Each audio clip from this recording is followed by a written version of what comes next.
Boa tarde a todos. Eu queria agradecer ao Marcelo, né, primeiramente pelo convite. Acho muito importante essa realização desse evento para a gente trocar ideias, né, poder trocar experiências sobre o item relacionado à saudade, né.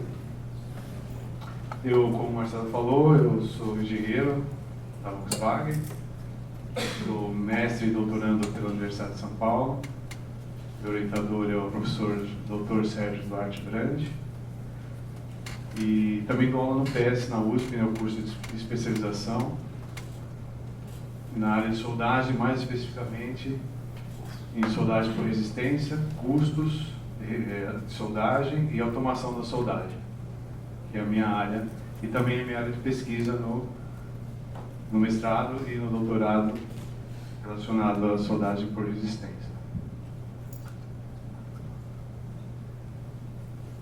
Então, para iniciar uma breve introdução, né, aqui nós temos a carroceria do veículo, né, com os seus conjuntos e subconjuntos. 80% a 90% da carroceria do veículo é feita, a soldagem é feita pelo soldagem por resistência, né? Resist Spot Welding, mais conhecido como RSW. E os outros 20 ou 15% são distribuídos entre MIG-MAG, uma derivada bastante usada da MIG, que é o Code Method Transfer, que é o CMT, né? Bastante utilizado em brazing devido ao baixo respingo de solda. A soldagem a laser também está sendo bastante usada, principalmente nos tetos dos veículos, né? E a junção por conformação a frio, que é conhecido como clinch, e que também está sendo muito usada atualmente por conta dos materiais similares, por exemplo, o aço com alumínio e outros materiais difíceis de soldagem por fusão. Está se usando bastante também o clinch por conformação. Então, uma breve introdução sobre a soldagem por resistência. Nós temos hoje, em média, no Brasil, uma produção de 3,5 milhões de veículos, né? Em média, uma carroceria de veículo tem de 3.000 a 4.000 pontos de solda.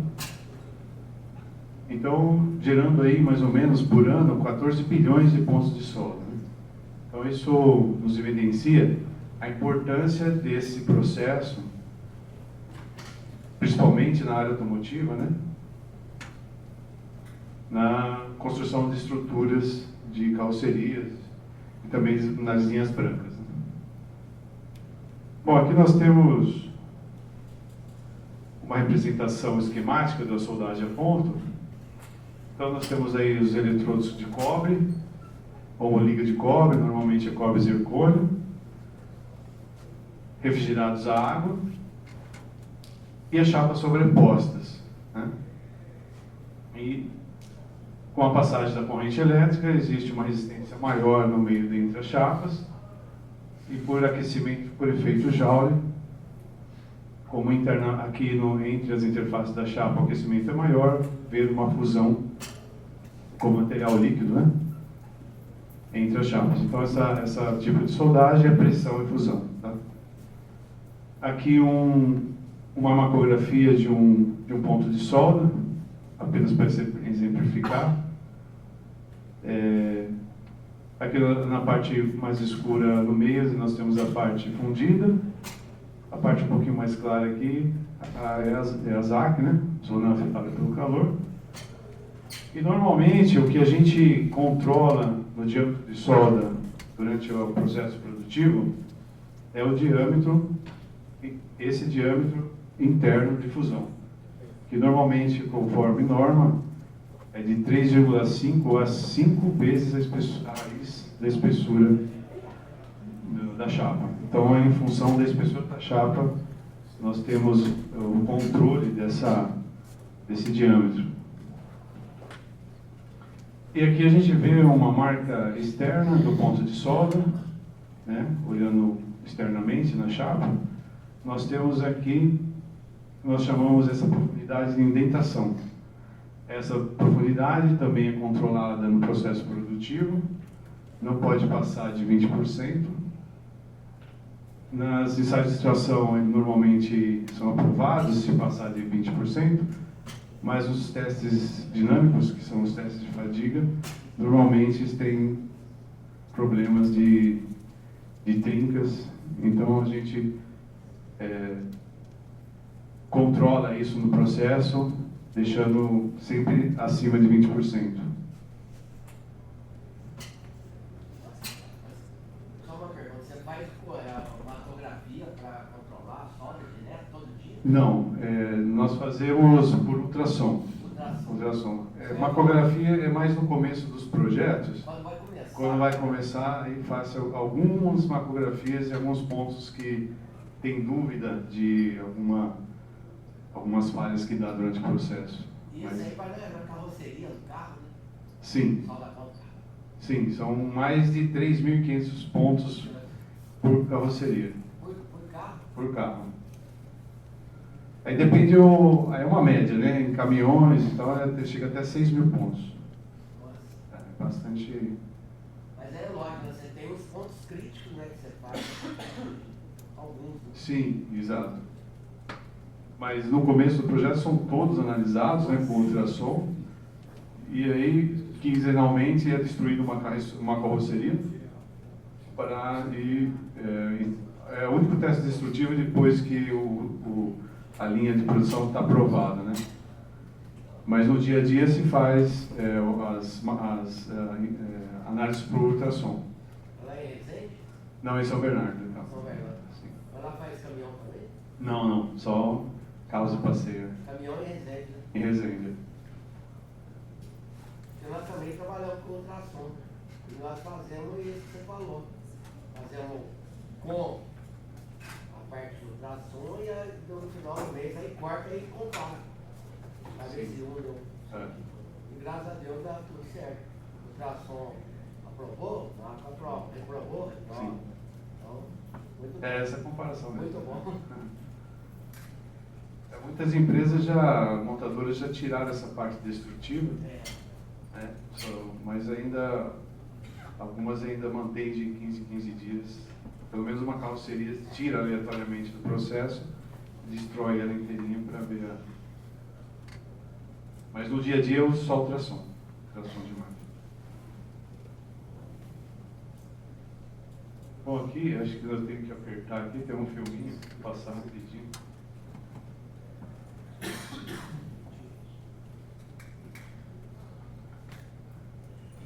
Aqui aquelas câmeras de milhares de frames por segundo, né? E aí é uma solda a ponto, né? Você tem as duas chapas sobrepostas, né? Os dois eletrodos.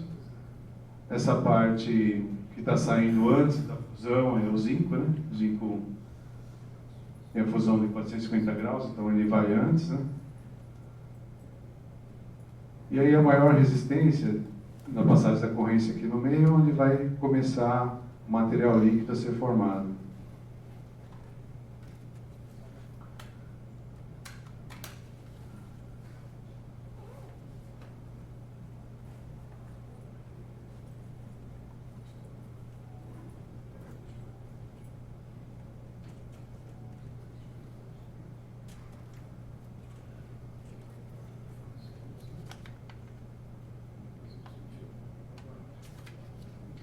Aí é essa passagem da corrente e aí tem a solidificação. Então, um breve histórico de soldagem por resistência, né?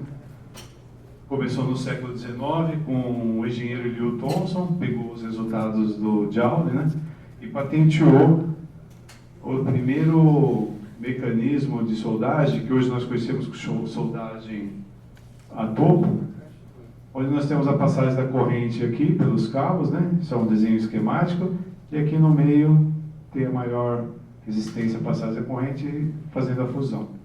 Então é um dos primeiros, só como curiosidade, né? As primeiras patentes aí no século XIX. Né? E aí, já dando um salto para o século XX, da década de 70, nós temos aí a montagem de carrocerias feita na década de 70, né? Já a soldagem por resistência já em alto uso na indústria automotiva, mas ainda totalmente manual, né?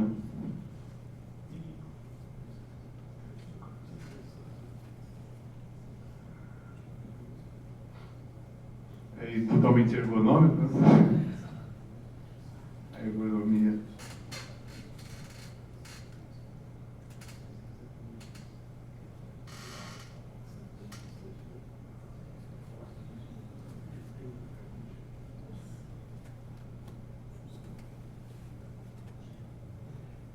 E ainda nessa mesma década começou a introdução dos robôs nas linhas de montagem. Então aqui a gente tem os robôs, esses robôs praticamente cartesianos, né? Diferentes de hoje em dia. Mas esse é o início. E até uma curiosidade de um operador aqui, já prevendo o futuro dos robôs colaborativos, né? Que hoje nas linhas de montagem não pode ter operadores trabalhando junto com o robô, né? Mas aqui é o início, né, da robótica, né? E agora, dando um salto aqui para o século XXI, nós já temos as linhas totalmente automatizadas, praticamente sem a presença do ser humano.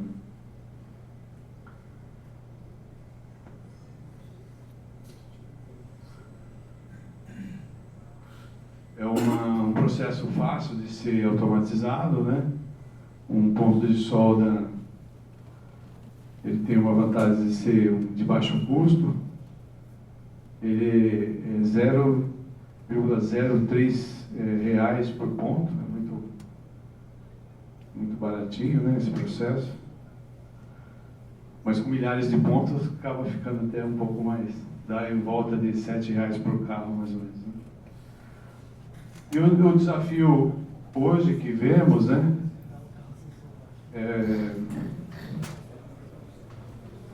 um desafio que vemos hoje é essas novas carrocerias de veículo, que antes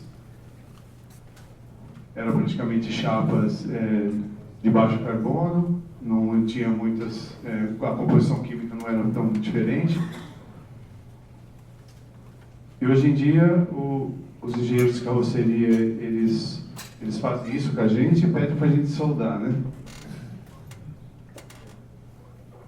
Então, nós temos chapas aqui de composição química diferente, nós temos chapas de espessuras diferentes, nós temos chapas de resistência a materiais, de resistência mecânica muito diferentes, por exemplo, a estampagem a quente, né? Conhecida aí como aço ao boro, vai de 1.300 MPa, comparado com outra com 260 MPa, então é meio complicado você soldar todas essas chapas com características diferentes, né?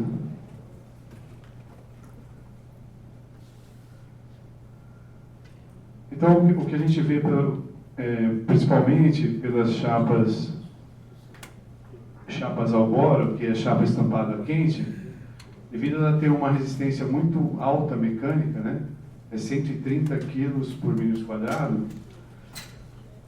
Você tem que manter uma área de contato que a gente viu entre o eletrodo e a chapa constante durante o dia inteiro, são milhares de pontos, você tem que manter isso constante. E o que aconteceu nessa última década é que foi introduzida essa chapa, só que as pinças de solda ficaram com a mesma força, elas têm uma força limite por volta de 380 kg no máximo, né?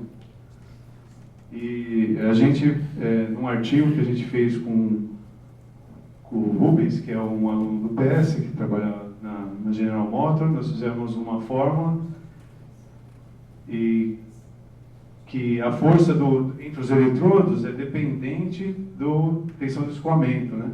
Obviamente também da espessura e do raio do eletrodo, mas essa tensão de escoamento ela eleva muito a força que você precisa para você manter sempre constante essa área de contato entre as interfaces da chapa.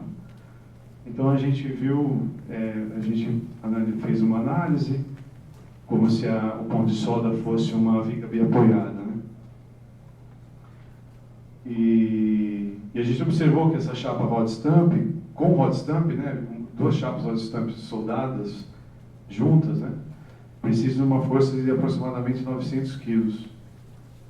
E nós temos pinças, né, de até 400. Então, precisou mudar bastante coisa na área produtiva para se adaptar a esse tipo de aço, né, que é um aço que tem uma fase predominantemente magnetite, uma resistência muito alta mecânica. Aí esse filminho a gente tentou rodar, não sei se ele está passando, que é da fabricação do hot stamp.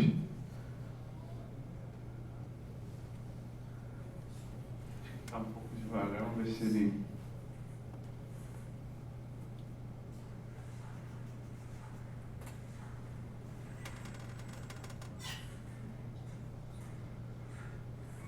Essa chapa, hoje, na carroceria, ela chega até 40% do carro.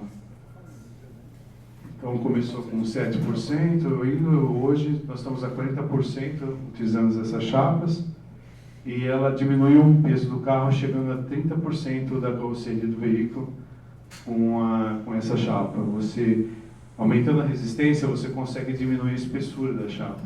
Então, o peso acaba sendo reduzido. E a gente vê a chapa entrando no forno, ela chega numa temperatura um pouco acima de 900 graus, uma temperatura que atinge a fase austenítica, né? E depois ela é esfriada rapidamente, bruscamente na própria ferramenta, para atingir uma microestrutura predominantemente martensítica.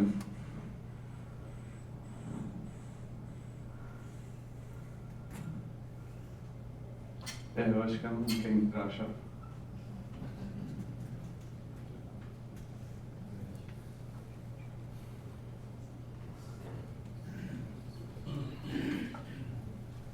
Mas o que a gente ia ver lá é aquela chapa entra no forno, ela fica a 900 graus, entra na prensa, e nas prensas tem, né, no punção e matriz, um sistema de refrigeração que abaixa bruscamente a temperatura até uns 200 graus, 150, 200 graus, levando a chapa numa fase martensítica, predominantemente martensítica. E aqui os principais parâmetros de soldagem a ponto. Aqui nós temos um gráfico esquemático do processo inteiro de soldagem. Nós temos o fechamento da pinça, né? Aqui a força entre os eletrodos. Aqui a corrente de soldagem. Então, quando a força fica constante entre os eletrodos, é liberada a corrente de solda, né?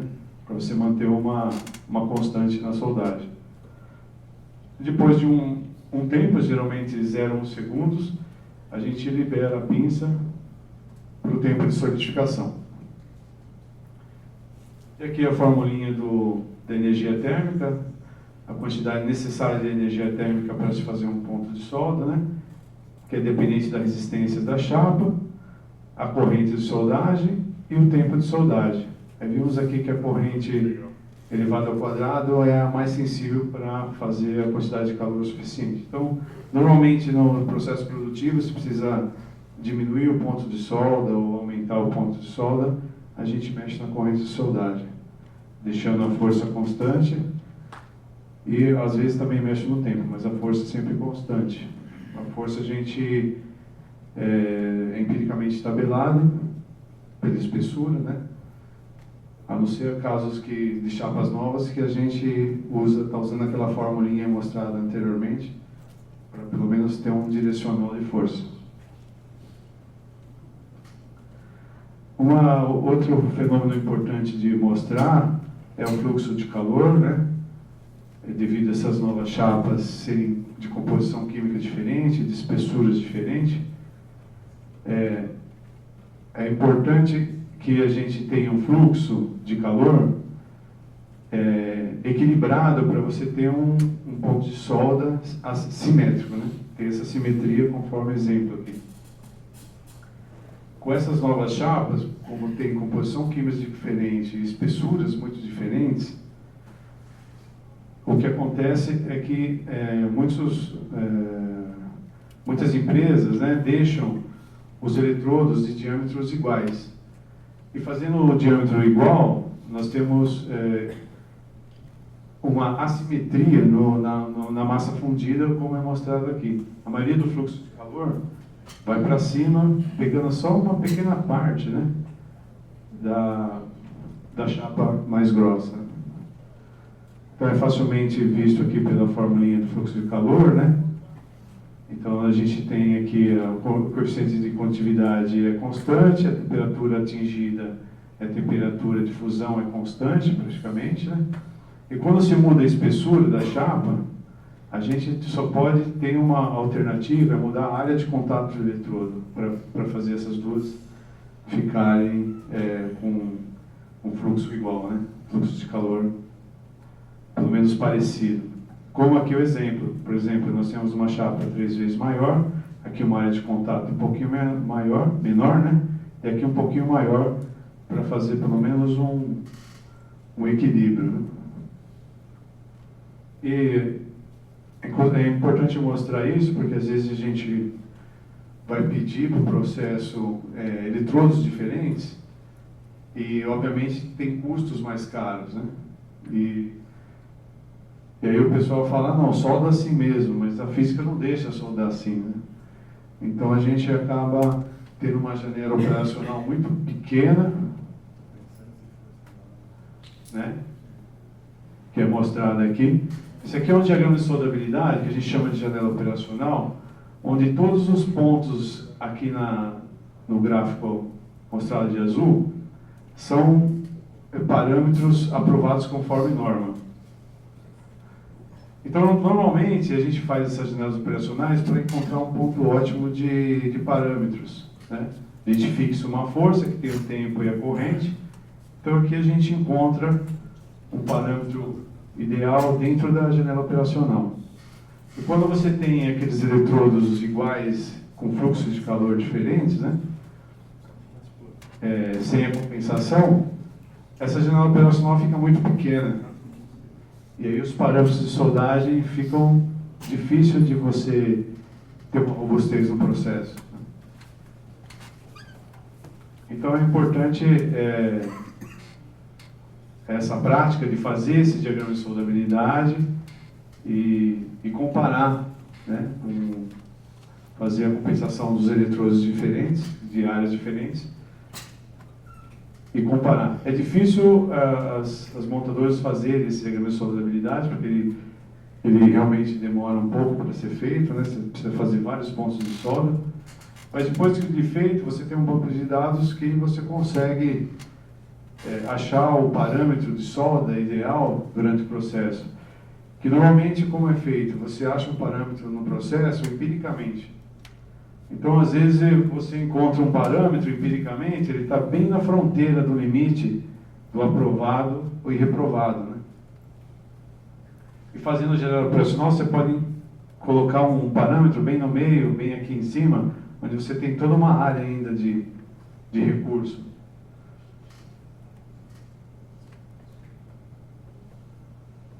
As otimizações de tempo também que fazemos lá é interessante mostrar. Por exemplo, aqui nós temos aqui todo o processo de soldagem, que aqui é a corrente de soldagem, nós temos a força de soldagem, né? Então aqui é o fechamento da pinça, esse pequeno tempo aqui é o fechamento da pinça. Fazendo o atuador mais rápido, né? Às vezes pneumaticamente ou até o servomotor, nós chegamos a ganhar aqui 6 milissegundos, né? 6 ciclos, desculpa, porque está em ciclo. 6 ciclos, que é mais ou menos 0,1 segundo. 0,1 segundo parece nada, mas em 40 pontos são 1 segundo, né? Então, a gente faz esse tipo de otimização, que é interessante apresentar. E outra otimização é no final do ponto de solda. Quando passa a corrente de soldagem, Ao invés de você deixar um 0,1 segundos também para a solidificação do ponto, a gente já coloca a rampa de abertura da pinça logo após a corrente de soldagem. Então, porque esse tempo de abertura, até o sinal chegar no cilindro e mecanicamente o cilindro abrir, já é um tempo suficiente para a solidificação do ponto. E aqui vai passar um filminho que a gente fez essa otimização, foi até um colega, o Dr. Valdir Fulaneto, da empresa Weld Science, o antes e o depois, com esses, nós fizemos os parâmetros com a janela operacional, que eu mostrei anteriormente, fizemos a janela, encontramos o parâmetro ideal, e também fizemos aquelas otimizações de fechamento de pinça, e após a abertura, após a passagem da corrente, já manda um sinal para a abertura da pinça, sem o tempo de solidificação, que normalmente a gente coloca 0,1 segundos, né? Acho que vai passar direto.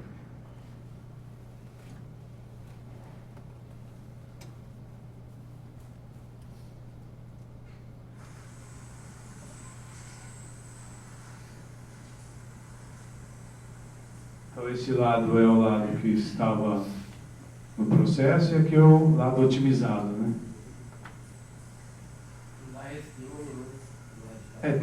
Tem alguns splash, mas é menos de 2% de splash.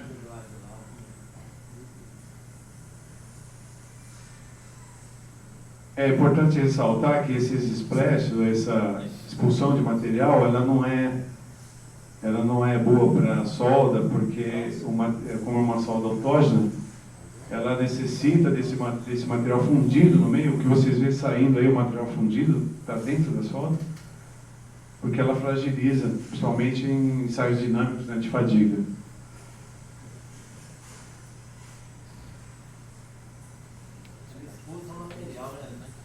Sim. É uma expulsão de material líquido, aquele líquido que a gente viu no filminho.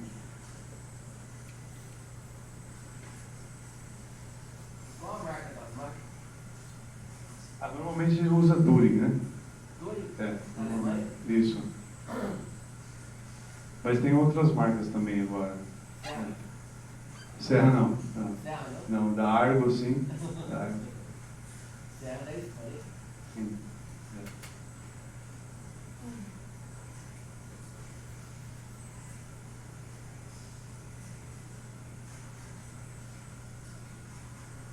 Esse welding sense é fornecedor teu? Sim, é uma empresa de consultoria. Eles fazem esse tipo de parametrização.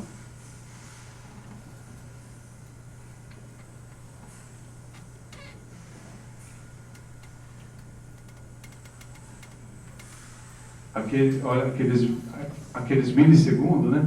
Isso foi transformado aí em quase 20 segundos de diferença. E o nível de splash é menos de... Bom, a indústria 4.0, que está falando bastante, né, ultimamente, nesse processo produtivo de soldagem por resistência, nós temos aí os controles adaptativos, que são basicamente feitos através da resistência dinâmica de soldagem, né? Como é uma solda que você não enxerga, você não consegue escanear a abertura da solda, como uma solda, por exemplo, com deposição, a gente tem que visualizar ela pela resistência dinâmica, né? Resistência elétrica dinâmica de soldagem. E aqui a gente tem, como controle adaptativo, ela segue essa assinatura da solda, a gente chama essa resistência dinâmica elétrica como assinatura da solda. A gente tem aqui uma figura esquemática, né, onde nós temos aqui a rugosidade e aqui em cima os eletrodos, né? E aqui nós temos aqui a segunda lei de Ohm e aqui a formulinha aí da resistividade do material. Então, conforme começa a corrente de soldagem, né, os eletrodos começam a pressão aqui, né? Então, com o aquecimento você tem uma resistência mecânica diminuída e as rugosidades começam a colapsar. esse colapso da rugosidade, ele aumenta a área de contato, né? Aumentando a área de contato, você diminui a resistência. Então, você vai diminuindo a resistência com o aumento da área. Quando chega aqui nesse ponto alfa, nós temos aqui já um aquecimento considerável no ponto de solda entre as chapas, né? E com a resistividade do material aumenta com o aumento da temperatura, nós temos aqui um aumento da resistência, né? Aumento da resistividade pela temperatura, né? Aumento da resistência, ele começa a aumentar de novo. Então, vai aumentando. Aqui já se forma uns 20% de massa fundida, né? E quando chega aqui no ponto beta, que tem uns 30% a 40% de massa fundida, o eletrodo ele colapsa dentro da chapa, né? Ele faz essa marca, que é a indentação que nós chamamos, né? E ele ganha uma calota mais aqui de área de contato. E aumentando a área, você diminui a resistência de novo. Ele começa a diminuir, até a formação do ponto de solda. Então, essa assinatura que os controles adaptativos seguem para fazer um ponto de solda. Você memoriza um ponto de solda bom no seu equipamento e sempre eletronicamente, através da mudança de corrente e tensão, ele vai tentar seguir essa assinatura de solda para fazer um ponto constante durante o dia inteiro do processo produtivo.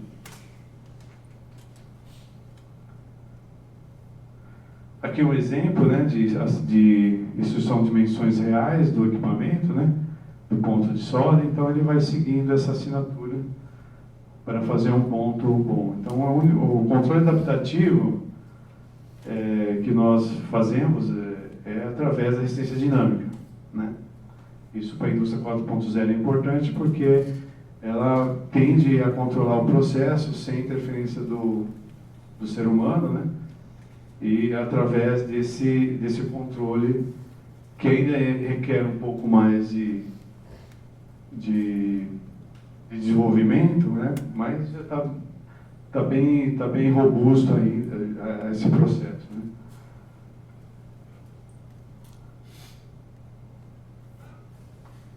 Em alguns pontos de solda a gente desliga essa resistência dinâmica porque a resistência dinâmica é muito sensível, né? Então, e o sistema eletrônico ele tem um limite de correção. Então, se a resistência dinâmica sai muito fora da assinatura, ele não solda, ele tem um limite para esse controle, né? Então aqui, só por curiosidade, aqui nós temos essa assinatura do aço carbono que nós vimos anteriormente, né? E do alumínio é totalmente diferente, né? Devido ao alumínio, as construções de veículos estão vindo com bastante chapas de alumínio, né? E também tem soldagem a ponto. A dificuldade em soldar alumínio em carrocerias é justamente o óxido de alumínio, que é praticamente um isolante elétrico. Então ele tem uma resistência muito alta e quando ele chega nessa parte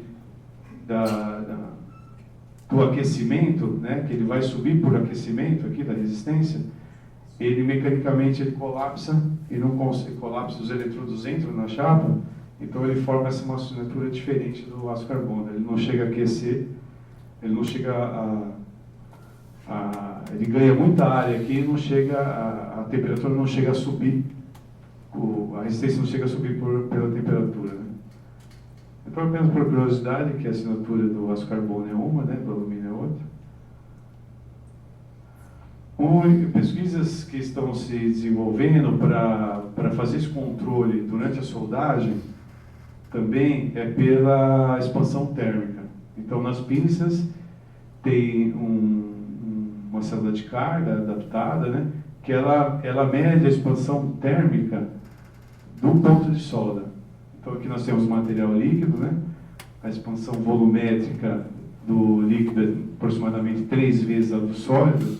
Então ela expande e volta na solidificação. Essa expansão térmica do ponto, você consegue sentir, a pinça consegue sentir e medir, e você correlaciona com o diâmetro do ponto de solda. Então há pesquisas que já estão sendo feitas para você controlar o ponto, além da resistência dinâmica, também com a expansão térmica. Isso aqui são medidas reais de expansão térmica, né? Aqui nós temos aqui os parâmetros de soldagem, 230 kg, 5.700 amperes, 6 ciclos. E aqui a única coisa que muda é um pouquinho a mais aí de corrente, né? 8.200 amperes. Então a gente vê aqui uma com uma medida aqui e outra um pouquinho mais, né? 30% em relação ao chapa. Então essa medida, a expansão térmica desse gráfico aqui seria essa linha verde, né?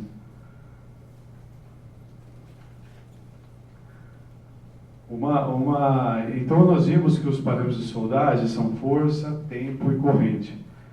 Mas o mais importante no processo produtivo é o controle, mais importante não diria, mas uma das variáveis mais importantes é o controle da área do eletrodo. Porque a corrente já está controlada, né, já eletronicamente, o tempo também, né, a força já está constante. E o que muda durante o processo produtivo é a área de contato. Aqui nós temos um exemplo, isso foi um artigo também feito por um aluno do PS, né, que desenvolveu junto. O que ele fez? Ele estudou o tamanho da área de contato em relação ao comportamento da resistência dinâmica da soldagem, né? Então aqui no primeiro ponto de solda a gente vê uma área de contato de 0,3 de diâmetro. A 200 pontos a gente tem 0,7 já de diâmetro, com apenas 200 pontos, né? E a 400 pontos nós temos um diâmetro de contato de 9 milímetros. Então essa aqui é uma deformação feita pela temperatura, né, e solicitação mecânica em cima do eletrodo, vai deformando, deformando até chegar nessa situação. Então a gente vê a densidade de 0,3 de densidade elétrica de 679 amperes por milímetro quadrado, com diâmetro de 7 ele vai para 195 e com o diâmetro de 9 ele vai para 127. Então você tem uma diminuição exponencial da densidade de corrente, né, em cima do ponto de solda, né?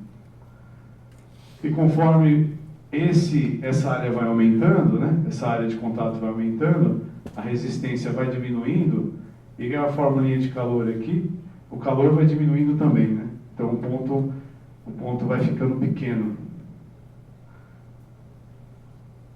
E aí no primeiro ponto de solda, a gente coloca 4,8 kA. Já em 200, você tem que colocar 7,5 kA para você fazer o mesmo ponto de solda. Então você tem essa compensação para você continuar com uma quantidade de calor suficiente para fazer o mesmo ponto de solda. Então o que a gente agora está... Eu quis colocar esse artigo aqui do Leandro Pense-Guerra, porque uma das coisas que está se esquecendo do processo produtivo é justamente esse controle da área de processo.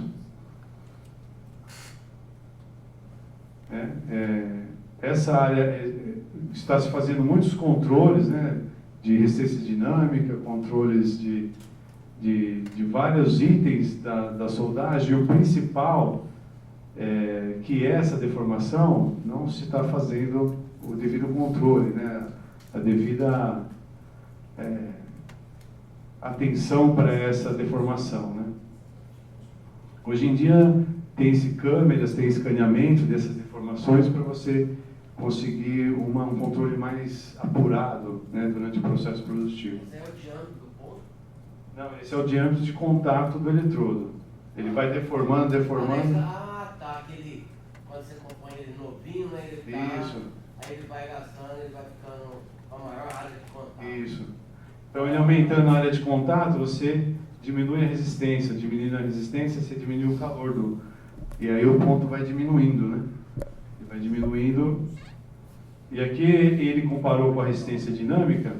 E aqui no ponto beta, onde a gente falou que o ponto já está em 30% a 40% da massa fundida, Quando ele está com um diâmetro de 9, o ponto beta está aqui, praticamente já terminando o tempo de soldagem. Então ele não consegue formar um ponto. Então essa tensão que a gente está ligando o radar agora para esse tipo de controle, né? Mas não tem aquela operação de dressagem que faz de forma... Sim, tem essa operação, mas ela é feita empiricamente, né? Que aí é essa operação aqui que eu... Interessante de ver. A cada 200 pontos, mais ou menos, você tem que fazer uma dressagem justamente para ficar com controle dessa área, né? Porque quando você faz a parametrização, o primeiro parâmetro de soldagem é em cima de um ponto, um eletrodo novo. Então é importante você ter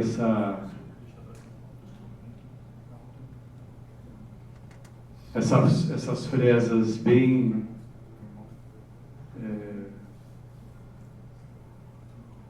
que tem muitas fresas que são de má qualidade, né, devido ao barateamento do magnete de produção, por exemplo, que é um item de consumo, né, e ela acaba não deixando uma área constante durante o processo produtivo, e essa área é muito importante para o controle de qualidade da solda. E aqui uma coisa também que a gente verificou, que é legal de falar, existe uma técnica chamada burn zinc, que é a queima do zinco antes de você colocar correntes de soldagem, né? Então o que a gente verificou, esse é um artigo também que fiz juntamente com o Valdir, Dr. Valdir, e a gente verificou que como se faz normalmente essa técnica da queima do zinco. Tem uma camada de zinco que é de aproximadamente 12 microns, né? Então você passa uma corrente de soldagem para fazer a queima do zinco, para depois você fazer passar a corrente para fazer o ponto de solda. E o que a gente observou, pela resistência dinâmica, que essa queda aqui é a queima do zinco, que não chega a 5 milissegundos. Então o que a gente estava fazendo era, aproximadamente 6 milissegundos a gente queimava o zinco, voltava e depois fazia a corrente de soldagem. Então nós estávamos perdendo um tempo, porque a queima do zinco é apenas insignificante. A gente verificou essas medições, né? Então praticamente a gente baniu essa técnica, né? E algumas montadoras já baniram também, porque a gente viu que faz parte de um processo natural do ponto de solda essa queima de zinco, porque é 5 milissegundos, né? É praticamente nada. Então você não dá 2 pontos mais? Dá 2, né? Tim. Sim, fazia 2 pulsos, né? 2 impulsos. Agora você tirou um. Tiramos um. Quase que dá muito pouco? É muito pouco, é 5 milissegundos, né? Não tem... E deu certo tirando um. Sim, ficou normal. Não teve problema algum. Ele fala que é o start, né, da solda. É o start. Dá 2, um em cima do outro. 2 pulsos, né? Até já faz uma solda, né? Não, mas A máquina de solda. faz um barulhinho mesmo.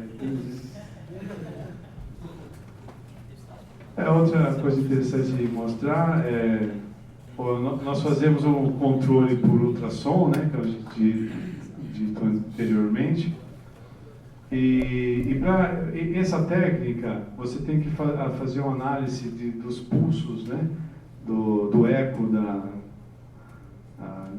então você tem que analisar esses gráficos, né?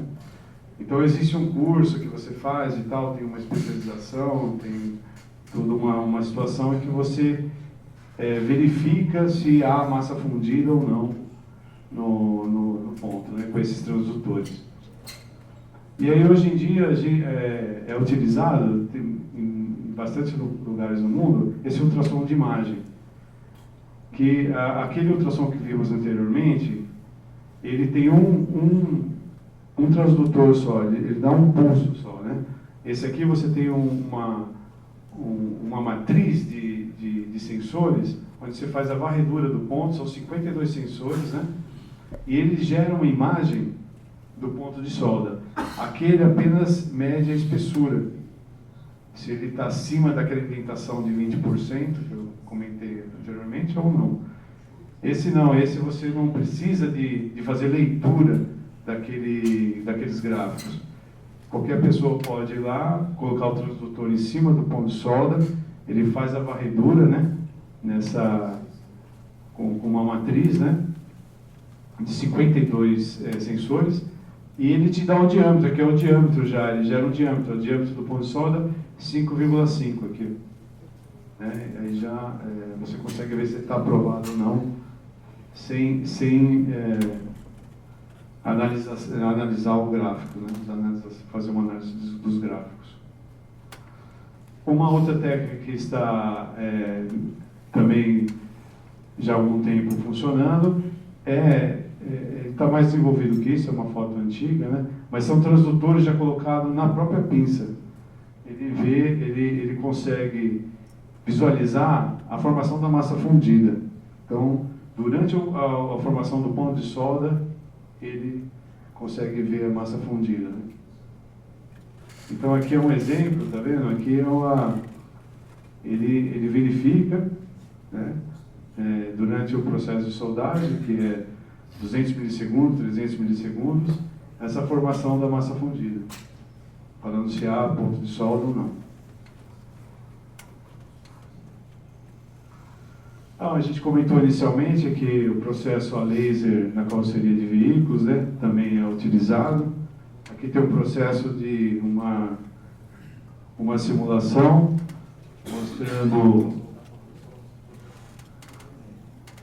mostrando a soldagem a laser com deposição de material.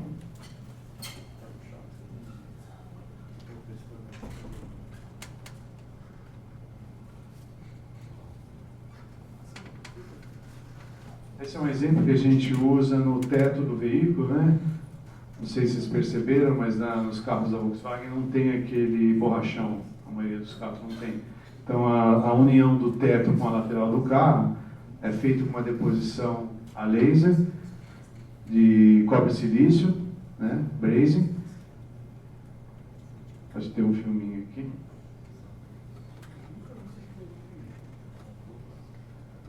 Aqui o exemplo, né? Para quem nunca percebeu nos carros, né? Aqui tem um borrachão, que é o teto, né? Que é o vidro do teto. Então aqui é a geometria que forma entre a lateral e a carroceria do veículo. Aqui é uma soldagem vista por cima do teto do veículo, né? E aqui ele faz aproximadamente um cordão de 1,5 metro.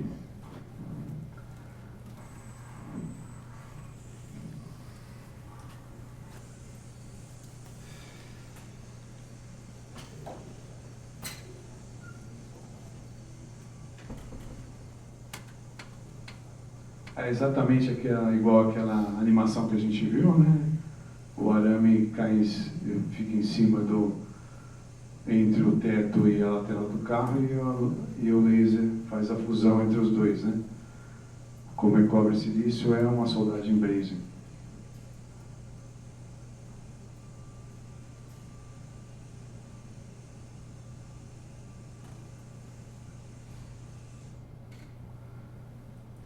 E aqui outro exemplo, né, bem interessante de mostrar. Uma das vantagens desse processo é que você não precisa, comparando com soldagem a ponto, você não precisa do contra-eletrodo, né?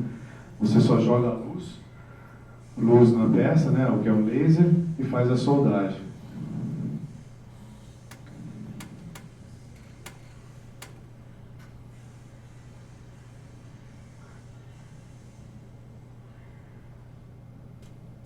O único cuidado que tem que tomar com esse tipo de soldagem, né, que não tem autógena, a laser, é a distância entre as duas chapas. Se ela estiver um pouquinho aberta, ela não solda, né? Tem que ter um dispositivo bem forte para não deixar folga entre as chapas. Aqui um outro exemplo.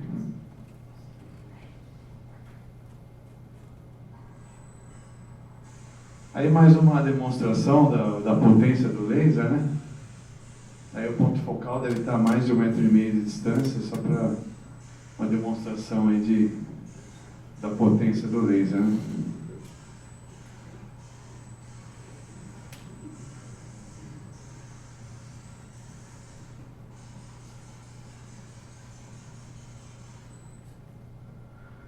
Uma novidade que está vindo agora também para cá, é essa já utilizada, né, mas para nós uma novidade, é nessa soldagem a braze, você tem uma queima de zinco, né, antes da fusão do arame, então é chamado de trifocal laser, né? Então tem dois focos pequenininhos de laser aqui que já vai queimando o zinco e a própria o laser principal, né, fazendo a fusão do arame. Aqui tem um vídeo que eu acho que não está rodando direito também. Mas eu acho que dá para ver aqui primeiro ele ligou somente aqueles dois focos, né, pequenos, para queima do zinco, e aqui os três ligados, os três já acionados, né? E vai queimando o zinco antes. E aqui o arame não está aqui, é só para demonstração do laser mesmo, né? E aqui é o foco principal da fusão do arame, né? Ele deixa uma das principais vantagens desse é a velocidade de soldagem. Por exemplo, você precisa no laser que a gente viu anteriormente, ele é 50 milímetros por segundo, né? Com esse trifocal você consegue até 90 milímetros por segundo. Então, uma das vantagens é a velocidade. Outro processo bastante utilizado, que a gente diminuiu muito os respingos de solda, chegando até 90% de retirada dos respingos das carrocerias, foi a solda CMT, né, que é Cold Metal Transfer, que praticamente ele faz a gota em cima, né, e deposita a tensão praticamente zero, né, por tensão superficial, retirando a gota por tensão superficial. Então é bastante utilizado, acho que mais de todos os processos de deposição, nós usamos CMT por conta dos respingos. Né? Você solda o que na carroceria? Algumas peças são soldadas com CMT, alguns reforços são soldados com CMT. Qual arame e qual gás que você usa? Então, normalmente esse daí é o cobre silício, né, com argônio. CO2. Não, com argônio. Só argônio. Então é MIG, então. É uma MIG, né? É uma derivada da MIG, né? Só argônio. Só argônio. E aí uma vantagem também que nós estamos utilizando, estou me falando que eu tenho 1 minuto só, é essa transferência ao invés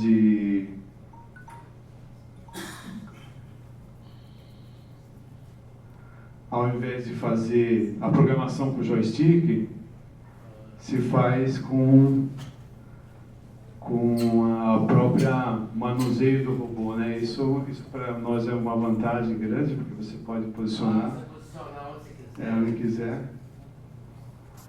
E aí você não precisa ficar posicionando o robô, né?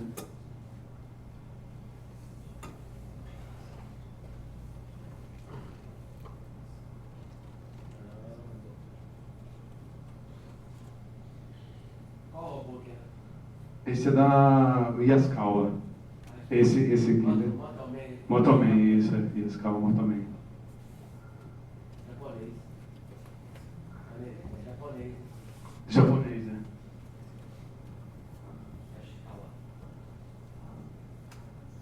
Tem mais 1 minuto, Marcelo? Está acabando já.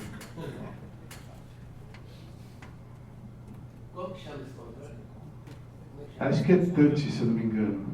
Touch. Acho que é touch, se eu não me engano é touch. Acho que vai mostrar no finalzinho. é um programa que tem no robô, né? Ele libera os servos, motores, né? E você consegue manusear ele e posicionar você não precisa mais ficar com joystick, coisa e tal, né? E aí ele faz interpolação dos modos dos servos, né? Motores do robô. Ele já vai dando a posição certa, ó, a 90 graus, né?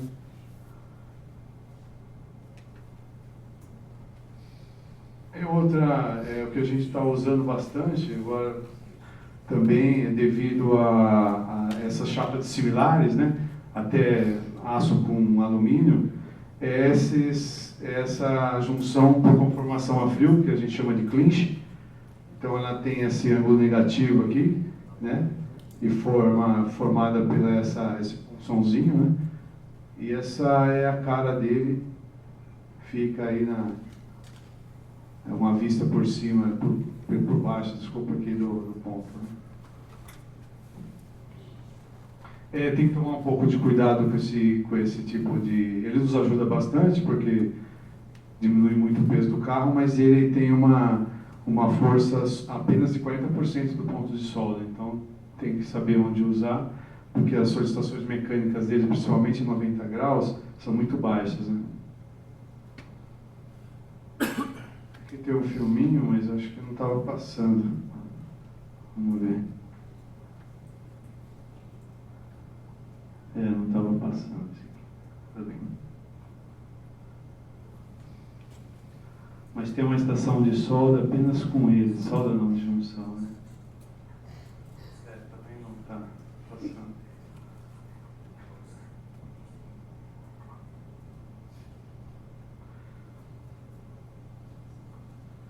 Ia passar, né, uma estação de junção de clinch, né, que é inteirinha, uma estação inteirinha feita por clinch.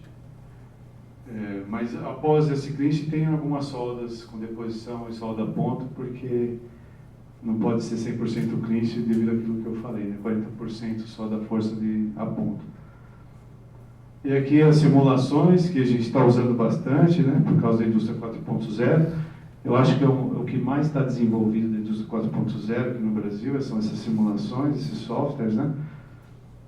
Que a gente consegue ver a ergonomia, a gente consegue aprovar esses dispositivos com a medicina ocupacional através desses softwares, né? Que ele dá o gráfico de esforços da pessoa, do operador.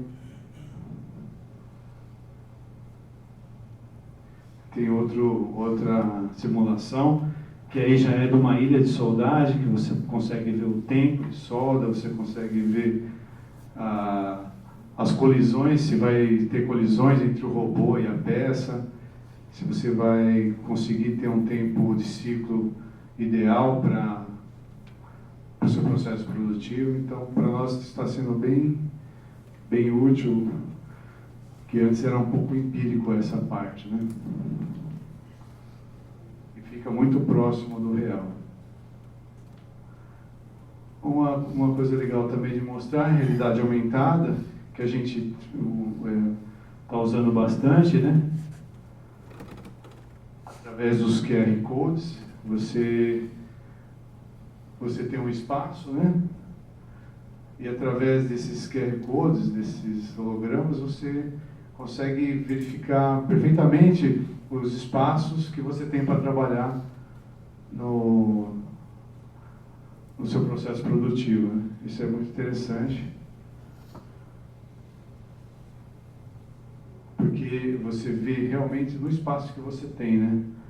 Normalmente nós trabalhamos com os layouts 3D ou 2D, e quando a gente vai medir na prática lá, sempre tem alguma coisinha fora. Né? E isso nos dá a perfeita visão de como vai ficar a estação de solda. E uma coisa que para o futuro, que eu acho que é um futuro já, é a manufatura aditiva, que está começando a se usar dentro do processo produtivo, já fazendo peças, né, e entregando no processo produtivo. Então, a manufatura aditiva é um assunto interessante para pesquisa e colocar aí no radar para a gente estudar e pesquisar, porque é uma coisa que está vindo com bastante força, né? Essas construções dessas peças mais complexas, mas elas ficam mais leves, né? Devido ao como é feito, né? Camada a camada, você consegue ter muitas alternativas de geometrias de peças diferentes e mais leves e mais resistentes.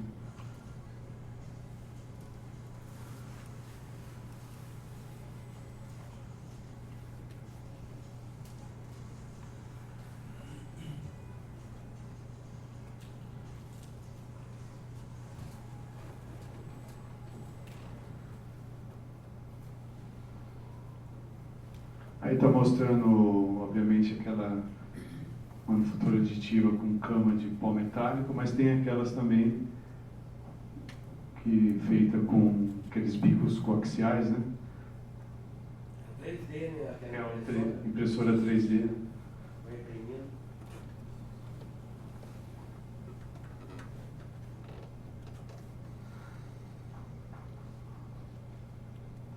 Para finalizar, né, isso é uma opinião já particular minha, que é o futuro, né? A Toyota está desenvolveu esses robôs humanoides, e com certeza não é à toa, né? Gastou milhões de dólares aí para o desenvolvimento desses humanoides, e é um futuro aí dos processos produtivos, até dos processos que são insalubres, né? Provavelmente aí nas próximas décadas vamos ver alguns desses aí nas linhas de montagem.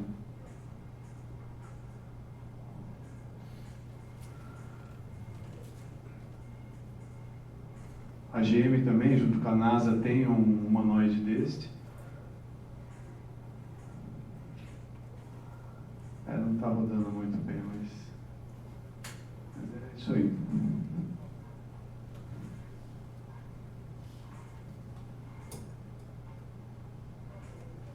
Não está rodando. É isso aí que eu tinha para apresentar para vocês. Obrigado.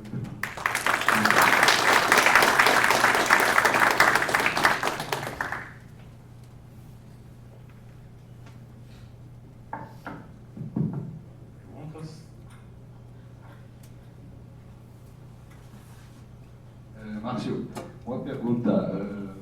Qual é a espessura das chapas?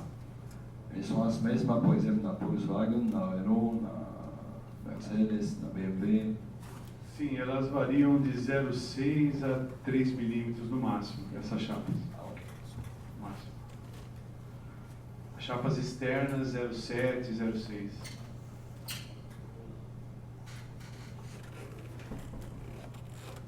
Márcio, essa simulação que você mostrou de ergonomia já é uma realidade? Sim, Já está usando? Já está usando para aprovação de medicina ocupacional. Então a gente consegue aprovar as células de, por exemplo, soldagem manuais, né, com essas simulações. Isso não é um software do robô, né? Não, é um software que você faz o desenho da estação, e aí o software ele simula A pessoa movimentando, a pessoa o movimentando. gráfico do esforço. Sim. Tem o setor lá da Volks que cuida só dessas simulações, né? Não sei te falar direito o software que é, mas eles pegam os nossos projetos e colocam o ser humano lá e tira e põe o ser humano, o bonequinho lá, põe, tira a peça, E aquele do os QR Code, movimentos. coloca o QR Code, daí ele já monta o carro em cima do QR Code. Coloca aquele código. Ah, sim, sim. QR Code. Ele coloca lá o QR Code do carro, daí na imagem aparece o carro. Sim, sim. Isso aí também é uma realidade. É uma realidade, é uma realidade. Esse é um videozinho que deram para nós da Alemanha, então já está se usando. Aqui ainda não, mas já está se usando para fazer essa. E principalmente em locais apertados, você consegue ver milímetro a milímetro o que você pode utilizar ou não, tá? Principalmente nas estações de soldagem.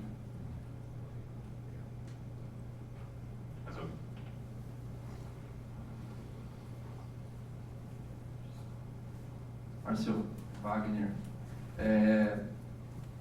Primeiramente, parabenizar aí pela palestra, muito Obrigado. interessante e totalmente a ver com o evento, que é sobre inovação.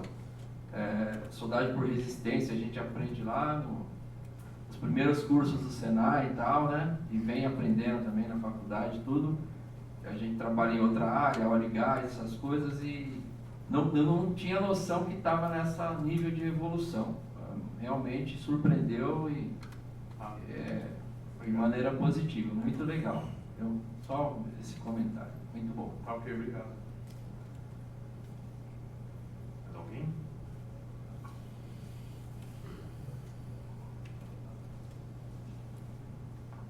Obrigado. Sou Fernando Corrêa. Parabéns pela sua apresentação e dessa diversidade de processos que você apresentou. Né? Eu tenho uma pergunta em relação ao RSW, a Soldagem por Resistência. Você comentou ali da quantidade de amostras, né, e da dificuldade de você talvez fazer provas, né, sobre esse processo. Sim. Mas aí pergunto a você, existe um software de simulação chamado Zorpas 3D? Pelo conhecimento que eu tenho, esse software de simulação é utilizado talvez pelas empresas, tipo a CSN, que fabrica, né, as chapas, e ele não há uma necessidade explícita de você estar soldando.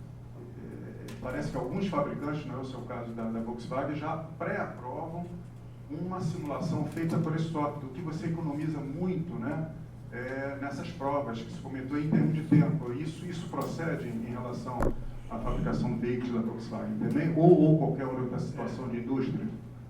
A gente trata muito com fornecedores, né, que também fornecem peças soldadas subconjuntos, né, mas a gente não usa esse software para fazer parametrização. Não usa esse software. Nem sei te falar a confiabilidade deles. Acredito que deve ter uma confiabilidade até hoje em dia mais alta do que uns 10 anos atrás. Né? Mas o que a gente costuma fazer é isso que você falou mesmo. A gente faz chapinhas, né? Sim. Chapa de compra de prova e desenha a janela operacional. Faz aquela janela de operacional ótima, né? Seria até interessante fazer uma comparação, né? Para ver naturalmente o software pede uma validação depois, mas você ganha muito tempo em determinar essa janela, com os parâmetros já ótimos, já utilizados, né? Principalmente nessas chapas novas, né? Sim. Antigamente você tinha uma tabelinha, né? Isso. Hoje em dia, com essas chapas novas aí, composição diferente, resistência mecânica diferente, essa tabelinha tá morrendo, né? Então é interessante mesmo. Não se usa ainda, pelo menos aqui no Brasil, esse tipo de software para fazer parametrização, mas é uma coisa interessante, sim. Acho interessante. Obrigado.